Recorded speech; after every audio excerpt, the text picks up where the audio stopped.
Coca Cola और Pepsi जैसी company के सामने न जाने कितने ब्रांड्स आए और चले गए, लेकिन कोई भी इनकी मोनोपोली को नहीं तोड़ पाया। फिर मैदान में उतरे 3 देसी लड़के, जिन्होंने सोचा हम क्यों ना वो बेचें जो हमारे बड़े बुजुर्ग हमेशा से पीते आए हैं, मतलब जीरा और नमक से बना वो देसी स्वाद जो भारत के हर घर में पसंद किया जाता है। ना कोई सेलिब्रिटी फेस, ना ही टीवी एड्स का शोर, फिर भी खड़ा कर दिया एक ऐसा ब्रांड जो आज पूरे इंडिया पर राज कर रहा है। जी हाँ, आप बात कर रहे हैं लाहौरी जीरा की, जिसके हर सिप के पीछे छिपी है संघर्ष की कहानी। और हाँ, आप शायद ये भी सोच रहे होंगे कि आखिर इसका लाहौर से क्या कनेक्शन है। तो चलिए आपको सब कुछ शुरू से बताते हैं आगे इस वीडियो में। तो दोस्तों, ये बात है 2016 के एक शाम की। 3 कजन्स सौरभ मुंजाल, निखिल डोडा और सौरभ भोतला उर्फ सन्नी हर रोज की तरह कैजुअली मिले थे। हाथ में कॉफी थी, लेकिन दिमाग आइडिया से भरा हुआ था। तीनों का बैकग्राउंड अलग अलग था, इंटरेस्ट भी टोटली अलग थे, लेकिन एक चीज कॉमन थी, कुछ अपना करना है, वो भी बड़ा। और फिर एक दिन एक ऐसी ही मुलाकात ने जन्म दिया एक देसी बेवरेज कंपनी को, जिसकी वैल्यू आज कई 100 करोड़ रुपए है। लेकिन एग्जैक्टली हुआ कैसे ये सब, यह जानने से पहले हमें इन तीनों कजन्स के बारे में शॉर्ट में जान लेना चाहिए। सबसे पहले बात करते हैं सौरभ मुंजाल की, जिन्होंने अपनी एंटरप्रेन्योरल जर्नी काफी कम उम्र में ही शुरू कर दी थी। 2012 में जब वो सिंगापुर से MBA कर रहे थे, तो उन्होंने ट्रेड फाइनेंस में हाथ आजमाया और पता है वो वेंचर $15 मिलियन तक पहुंच गया। वैसे तो यह काफी बड़ा अचीवमेंट था, लेकिन दिल में कुछ अधूरा सा था। इसीलिए सौरभ ने डिसाइड किया कि अब इंडिया वापस लौटना है और देश में ही कुछ करना है। वापस आकर उन्होंने पंजाब में एक हाईवे रेस्टोरेंट शुरू किया, जिसका नाम था हेरिटेज हवेली, जो कि आज के टाइम पर एक प्रीमियम डेस्टिनेशन बन चुका है। इस रेस्टोरेंट को चलाते चलाते ही उन्हें रियल इंडिया की अंडरस्टैंडिंग मिली कि इंडिया के कस्टमर्स टेस्ट को इम्पोर्टेंस देते हैं, लेकिन खरीदते तभी हैं जब प्राइस उनकी पॉकेट में फिट बैठे। वहीं अगर बात करें सनी की, तो ये वो इंसान थे जो सिर्फ बातें नहीं बल्कि सीधे मैदान में उतरते थे। चाहे दुकानदार से बात करनी हो, कस्टमर को कन्विंस करना हो या फिर ग्राउंड लेवल पर किसी भी तरह का काम करना हो, सनी इन चीजों में माहिर थे। और उनकी सबसे बड़ी ताकत थी लोगों से कनेक्शन बना लेना। तीसरी कजन निखिल का बैकग्राउंड एग्रीकल्चर से था, लेकिन दिल से वो फूडी थे। उन्हें खाना बनाने का इतना शौक था कि हर हफ्ते कुछ न कुछ एक्सपेरिमेंट करते रहते। और फिर एक दिन ऐसे ही एक्सपेरिमेंट करते करते उन्होंने एक देसी ड्रिंक बनाई जीरा फ्लेवर वाली। जब उन्होंने खुद टेस्ट किया तो वो उन्हें बहुत अच्छी लगी और इसीलिए उन्होंने सोचा कि क्यों ना इसे भाइयों को भी टेस्ट करवाऊं। शाम हुई, तीनों कजन हमेशा की तरह मिले और निखिल ने बड़े कैजुअली कहा, भाई इसे टेस्ट करके देखो जरा। सौरभ मुंजाल ने जैसे ही पहला सिप लिया, उनके मुंह से निकला, वाह भाई, इसे तो मार्केट में होना चाहिए।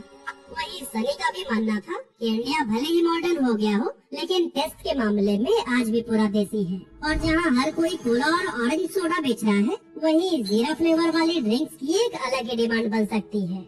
अब ऐसा भी नहीं था कि इंडिया में इससे पहले कोई भी जीरा ड्रिंक आई ही नहीं थी। साल था 1977 का, जब गवर्नमेंट रूल्स की वजह से कोका कोला इंडिया से बाहर चला गया था। तब पार्ले ने एक जबरदस्त मसाला फ्लेवर ड्रिंक मार्केट में लॉन्च की थी, नाम था रिमझिम। एंड बिलीव मी, उस टाइम रिमझिम काफी ज्यादा हिट हुई थी। लेकिन जैसे ही कोका कोला इंडिया में दोबारा लौटा, उसने पार्ले के सारे सॉफ्ट ड्रिंक ब्रांड्स खरीद लिए और रिमझिम को बंद कर दिया, क्योंकि कोका कोला सिर्फ उन्हीं प्रोडक्ट्स में ही इन्वेस्ट करना चाहता था जिन्हें वो ग्लोबल लेवल पर बेच सके। और यही रीजन था कि इंडिया में कोई भी बड़ा जीरा फ्लेवर ड्रिंक दोबारा उभर नहीं पाया। हाँ, बीच बीच में कुछ रीजनल प्लेयर्स जरूर आए, जैसे मुंबई का जीरो मसाला, ओडिशा का स्पाइस अप और कर्नाटका का बिंदु जीरा, लेकिन इनका दायरा सिर्फ अपने अपने इलाकों तक सीमित रह गया। नेशनल लेवल पर कोई नाम नहीं बना सका।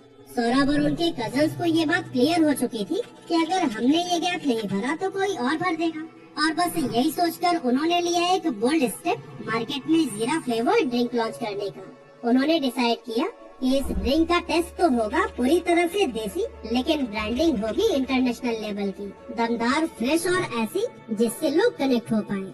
लेकिन दोस्तों, प्रोडक्ट बनाना एक बात होती है, पर उसे मार्केट और कस्टमर्स के दिल तक पहुंचाना एक अलग लेवल का चैलेंज होता है। लेकिन ये तीनों भाई हार मानने वालों में से थोड़ी न थे।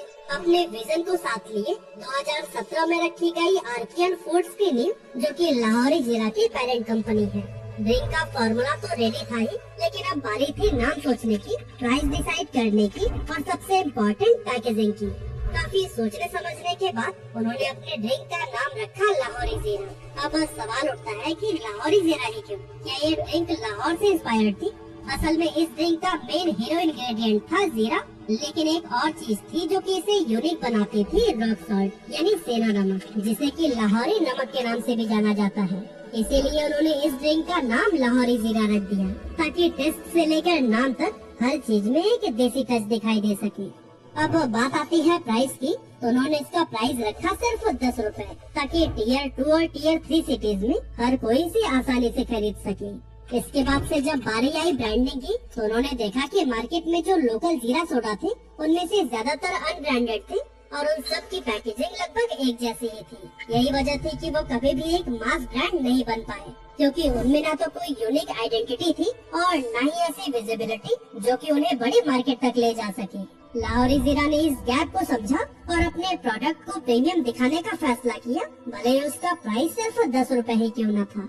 उन्होंने अपनी लेबल डिजाइनिंग में यूज किया ब्लैक और गोल्ड का प्रीमियम कॉम्बिनेशन, फॉन्ट और लोगो भी ऐसा चुना जो कि क्लासी लगे, जिससे कि सेल्फ पर रखी बोतल दूर से ही नजर आ जाए। लेकिन दोस्तों, एक सक्सेसफुल ब्रांड बनने के लिए सिर्फ अच्छा प्रोडक्ट, अच्छा डिजाइन और कैची नाम ही काफी नहीं होता। असली गेम तो वही शुरू होती है जब उस प्रोडक्ट को सही तरीके से मार्केट तक पहुंचाना होता है।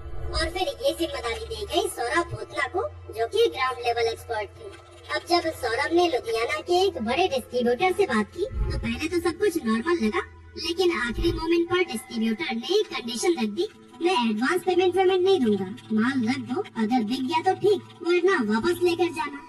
अब ये बिल्कुल टिपिकल मार्केट बिहेवियर था, जिसमें फंसकर कई सारे स्टार्टअप्स अपना भारी लॉस करा लेते हैं, क्योंकि कैश फ्लो किसी भी बिजनेस की जान होती है और अगर पैसा मार्केट में फंस जाए तो फिर बिजनेस मुश्किल में पड़ सकता है।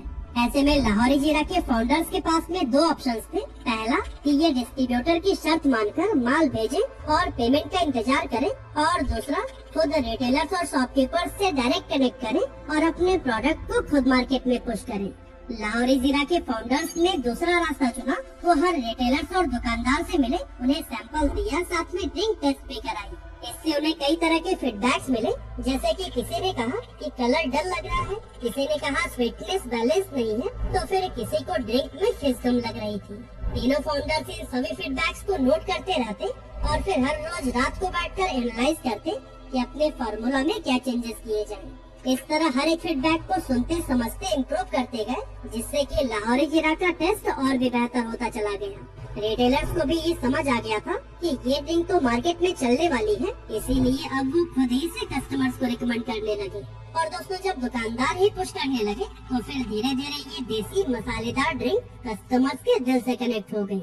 और फिर एक दिन वही डिस्ट्रीब्यूटर जिसने पहले एडवांस देने से मना किया था, अब खुद कॉल करके बोला, भाई ऑर्डर भेज दो, इस बार एडवांस के साथ में।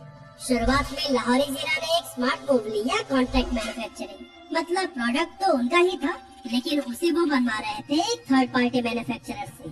अर्ली स्टेज पर यही स्ट्रेटेजी काफी काम आई, क्योंकि उनका पूरा फोकस था सिर्फ 3 चीजों पर, टेस्ट, ब्रांडिंग और डिस्ट्रीब्यूशन। मशीन सेटअप पर टाइम और पैसे इन्वेस्ट करने की बजाय उन्होंने मार्केट डिमांड पर फोकस किया। लेकिन जैसे जैसे ऑर्डर्स बढ़ने लगे, वैसे ही वैसे कॉन्ट्रैक्ट मैन्युफैक्चरिंग से काम चलना मुश्किल हो गया। ऐसे में फाउंडर्स को लगा कि अब उन्हें अपना खुद का प्लांट लगा ही लेना चाहिए, लेकिन ये इतना आसान नहीं था। सबसे पहले तो जमीन चाहिए थी, वो भी सही लोकेशन पर। फिर पोल्यूशन कंट्रोल से लेकर FSSAI तक हर तरह की कंप्लायंसेस और पेपर वर्क। अब ये सब भी कहीं न कहीं तो हो ही जाता, लेकिन मेन प्रॉब्लम थे इन स्टेप्स को पूरा करने के बाद से filling lines, bottle blowing machine, capping system और लेबलिंग यूनिट जैसे मशीन्स को सेटअप करने की, क्योंकि इसमें बहुत सारा पैसा लगने वाला था और इतने पैसे उस टाइम उनके पास में थे नहीं। इसीलिए उन्होंने अपने फैमिली और फ्रेंड से लोन लिया, प्रॉपर्टी को गिरवी रखा और यहाँ तक कि कुछ फर्नीचर भी बेच डाले। और फिर इस तरह काफी कठिनाइयों के बाद पंजाब के रोपार में उन्होंने अपना पहला मैन्युफैक्चरिंग सेटअप खड़ा किया, जिसकी कैपेसिटी थी 96,000 बॉटल्स पर डे की। शुरुआत में तो ये काफी लगा, लेकिन जैसे जैसे मार्केट में टेस्ट वायरल हुआ, डिमांड इतनी तेजी से बढ़ी कि ये कैपेसिटी भी कम पड़ गई। और तब लाहौरी जीरा ने अपनी मैन्युफैक्चरिंग यूनिट को स्केल अप करके 1.2 मिलियन यानी कि 12 लाख बॉटल्स पर डे तक बढ़ा दिया, जिसका सीधा असर कंपनी की ग्रोथ पर पड़ा और फाइनेंशियल ईयर 2021 में उनका रेवेन्यू पिछले साल के 5 करोड़ से बढ़कर 80 करोड़ रुपए पहुंच गया। लेकिन जैसे जैसे सब कुछ सेट होता हुआ दिख रहा था, वैसे ही अचानक एक झटका लगा। साल 2021 में सरकार ने कार्बोनेटेड ड्रिंक्स पर टैक्स बढ़ा दिया सीधा 40% तक, 28% जीएसटी और 12% कंपनसेशन सेस। लाहौरी जीरा के लिए ये एक बहुत बड़ा झटका था, क्योंकि पहले से ही उनका प्रॉफिट मार्जिन बहुत कम था और कंपनी ने भी अपने ड्रिंक का प्राइस काफी सोच समझ कर रखा था, क्योंकि उन्हें पता था कि प्राइसिंग स्ट्रेटेजी के दम पर ही मार्केट में अपनी जगह बनाई जा सकती है। इसीलिए जहां जीरो मसाला 20 रुपए में मिल रहा था, बिंदु जीरा 12 और पेप्सी की 250 ml की बोतल 20 रुपए में, वहां लाहौरी जीरा ने अपनी 250 ml की बोतल को सिर्फ 10 रुपए में लॉन्च किया था। 10 रुपए एक ऐसा प्राइस पॉइंट था जिसे छोटे शहरों के लोग आसानी से अफोर्ड कर सकते थे और इसी एग्रेसिव प्राइसिंग की वजह से लाहौरी जीरा की सेल्स तेजी से बढ़ी थी। लेकिन अब टैक्स बढ़ने के बाद इनके पास भी प्राइस बढ़ाने के अलावा और कोई ऑप्शन नहीं था। अगर वो इसे 10 रुपए में ही बेचते तो उसमें से सीधा 4 रुपए टैक्स चला जाता, बचते 6 रुपए, जिसमें retailer margin, bottle cost, transportation और मैन्युफैक्चरिंग सब कुछ कवर करना था, जो कि इम्पॉसिबल था। पर साथ ही ये भी डर था कि कहीं प्राइस बढ़ाने के बाद से लोग लाहौरी जीरा को स्मार्ट मूव लेते हुए प्राइस में बदलाव न करके बॉटल का साइज 250 ml से घटाकर 160 ml कर दिया, ताकि सेम प्राइस ऑफर करके भी मार्जिन मेंटेन किया जा सके। और उनका ये मूव वाकई काम कर गया। और दोस्तों, सबसे इंटरेस्टिंग बात तो यह थी कि ये ग्रोथ बिना किसी बड़ी फंडिंग या फिर बड़े इन्वेस्टर सपोर्ट के हो रही थी, क्योंकि जहां बाकी स्टार्टअप्स भारी फंडिंग जुटाने और एग्रेसिव एक्सपेंशन के चक्कर में लॉस कर रहे थे, वहीं लाहौरी जीरा अपनी स्मार्ट बिजनेस अप्रोच से चुपचाप प्रॉफिट कमा रहा था। सौरभ मुंजाल की फिलॉसफी शुरू से ही क्रिस्टल क्लियर थी कि हम दूसरों की तरह 500 करोड़ रुपए जलाकर लाइमलाइट में नहीं रहना चाहते। हमें 50 करोड़ ही कमाकर एक सस्टेनेबल बिजनेस बनना है। सिंपल, पावरफुल और ग्राउंडेड सोच। उन्हें पता था इन्वेस्टर्स पैसे देते हैं तो फिर कंट्रोल भी लेते हैं, लेकिन वो शुरुआती टाइम में किसी की भी टर्न पर नहीं चलना चाहते थे। इसीलिए उन्होंने इनिशियल डेज में बीसी फंडिंग लेने से साफ मना कर दिया। अब जब सेल्स तेजी से बढ़ने लगी तो लोग पूछने लगे, टीवी एड्स कब आएंगे भाई? किसी क्रिकेटर को ब्रांड एम्बेसडर क्यों नहीं बनाते? अब दोस्तों, यही वो पॉइंट होता है जहाँ कई सारे स्टार्टअप्स करोड़ों खर्च कर देते हैं, लेकिन सौरभ मुंजाल की सोच बिल्कुल अलग थी। उनका सीधा जवाब था, एड तभी काम करता है जब प्रोडक्ट हर जगह पर हो, वरना लोग एड देखने के बाद से प्रोडक्ट ढूंढते ही रह जाएंगे और वो मिलेगा ही नहीं। यानी पहले उपलब्धता और फिर एडवर्टाइजिंग। इसीलिए उन्होंने शुरुआत में मार्केटिंग पर 1 रुपए भी खर्च नहीं किया। और दोस्तों, इन्हीं स्ट्रेटेजीज का ही नतीजा था कि 7 साल बाद जब लाहौरी जीरा का पहला मार्केटिंग कैंपेन लॉन्च हुआ, हर कोई पी रहा लाहौरी जीरा, तो फिर वो तुरंत वायरल हो गया। मसालेदार, मजेदार, हर कोई पी रहा लाहौरी जीरा। ना कोई सेलिब्रिटी, ना कोई फ्लैशी फेस, लेकिन फिर भी एडवर्टाइजमेंट था सुपरहिट। अब शुरुआत में ये ड्रिंक सिर्फ पंजाब, हरियाणा, दिल्ली और यूपी तक ही सीमित था, लेकिन 2022 में उन्होंने 8 और स्टेट्स में ट्रायल शुरू किया और आज के टाइम पर अगर देखें तो फिर 18 राज्यों में लाहौरी जीरा ने अपनी स्ट्रॉन्ग पहचान बना ली है। आज 2000 से ज्यादा डिस्ट्रीब्यूटर्स और 5 लाख रिटेल आउटलेट्स के जरिए लाहौरी जीरा तेजी से मार्केट को कैप्चर कर रहा है। इसकी डिमांड इतनी स्पीड से बढ़ रही है कि कंपनी रोजाना 50 लाख बॉटल्स बना रही है, फिर भी पीक सीजन में सप्लाई डिमांड के मुकाबले काफी कम पड़ जाती है। आज की अगर बात करें तो लाहौरी जीरा की फाइनेंशियल ग्रोथ भी ठीक उसी स्पीड से बढ़ रही है जैसे कि उसकी डिमांड।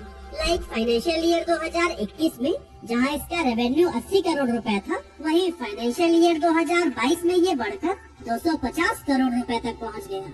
लेकिन दोस्तों, ये तो बस अभी शुरुआत ही थी, क्योंकि 2024 में कंपनी ने 300 करोड़ रेवेन्यू का भी माइलस्टोन पार कर लिया, वो भी 3 गुना प्रॉफिट्स के साथ। और अब कंपनी का अगला गोल है 2025 में 500 करोड़ रुपए का रेवेन्यू पार करना।